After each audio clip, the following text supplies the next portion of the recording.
Hello বন্ধুরা, good morning. আজ বৃহস্পতিবার, সকাল সকাল মুদি সদাই সব চলে এসেছে। আমাদের তো সকালবেলা চা খেয়ে আগে ভাত বসাতে হবে, কারণ মেয়ে স্কুলে খেয়ে যাবে, ও অফিসে খেয়ে যাবে, অনেক কাজ সকালবেলা। এদিকে অনেক জামা কাপড় হয়েছে, ভেজাতে হবে। ওই চিন্তা করেই মনটা আর ভাল লাগছে না।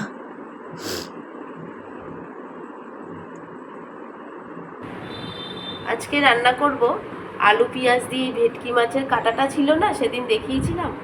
ওই আলু পেঁয়াজ দিয়ে কষা কষা করব, আর বেগুন ভাজা করব, আর ডাল আছে।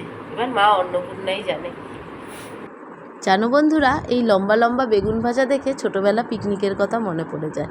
ছোটোবেলায় আমরা পিকনিক করতাম যখন, এই বেগুন ভাজা, ডাল, মাংস, চাটনি এই হলেই আমাদের পিকনিক হতো। আমাদের এক জেঠিমা ছিল, ওই জেঠিমাই রান্নাবান্না করে দিত আর আমাদের সাথে বাজারে যেত। জেঠিমার রান্নাও খুব ভালো হতো। এবারে চাটনিটা খুব ভালো হয়েছিল। আমাদের পাড়ার এক ভাইজি ছিল ছোট, তো ওর চাটনিটা খেয়ে খুব ভালো লেগেছিল।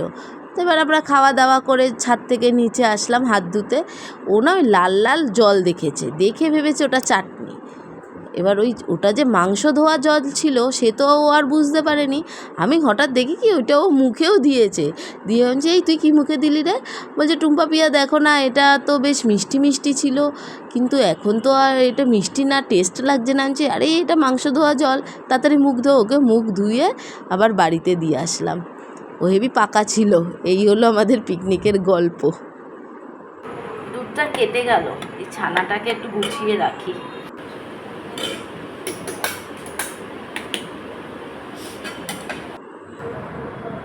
ছানাটা এইটুকু হলো।